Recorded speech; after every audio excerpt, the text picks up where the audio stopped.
तर जैन मुनींच्या विधानासंदर्भात सहमत नाही, मंत्री मंगल प्रभात लोढा यांनी ही प्रतिक्रिया दिलेली आहे। आपण पाहतोय जैन मुनींनी जर ताडपदरी काढली नाही तर तीव्र आंदोलन करू असा इशारा दिला होता। तर याच संदर्भात मंत्री मंगल प्रभात लोढा यांनी सुद्धा आपलं मत व्यक्त केलेलं आहे। जैन मुनींनी दिलेला हा आंदोलनाचा इशारा हा अयोग्य आहे आणि जैन मुनींच्या विधानासंदर्भात आपण अजिबात सहमत नाही असं मंत्री मंगल प्रभात लोढा यांनी म्हटलं।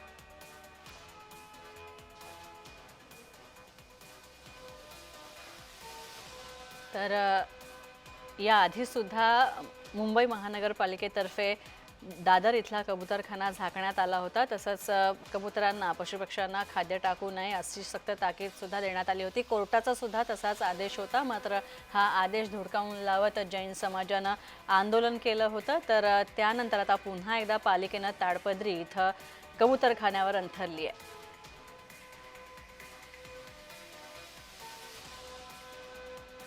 प्रिय आहे, आम्हाला शस्त्र उचलायची काम नाहीये। आमचे शांतीनाथ दादा आम्ही शांतीनं करू। काही शस्त्र जे लोक शस्त्र होते आमचे लोक नव्हते, परंतु आम्ही शस्त्र उचलणार नाही। यदि जर जरूरत पडली आम्हाला आम्ही शस्त्र पण उचलू। करून आम्ही संविधानाला मानत आहे ना, आता कोर्टाला मानतो ना, देवेंद्र फडणवीसला मानतो ना। आमच्या धर्माच्या जर विरुद्ध राहिलं तर बस। हा तुम्हाला अर्बन नक्षलवाद वाटत नाही का? जैन मुली शस्त्र हातामध्ये घेतात, जर असं आम्ही काय केलं मी एक मिनिटामध्ये सांगितलं अभित ह्याच्याशी सहमत नाही। मी एक मिनिटामध्ये सांगितलं अभित ह्याच्याशी सहमत नाही। हा तुम्हाला अर्बन नक्षलवाद वाटत नाही का? जैन मुली शस्त्र हातामध्ये घेतात, जर असं आम्ही काय केलं मी एक मिनिटामध्ये सांगितलं अभित ह्याच्याशी सहमत नाही।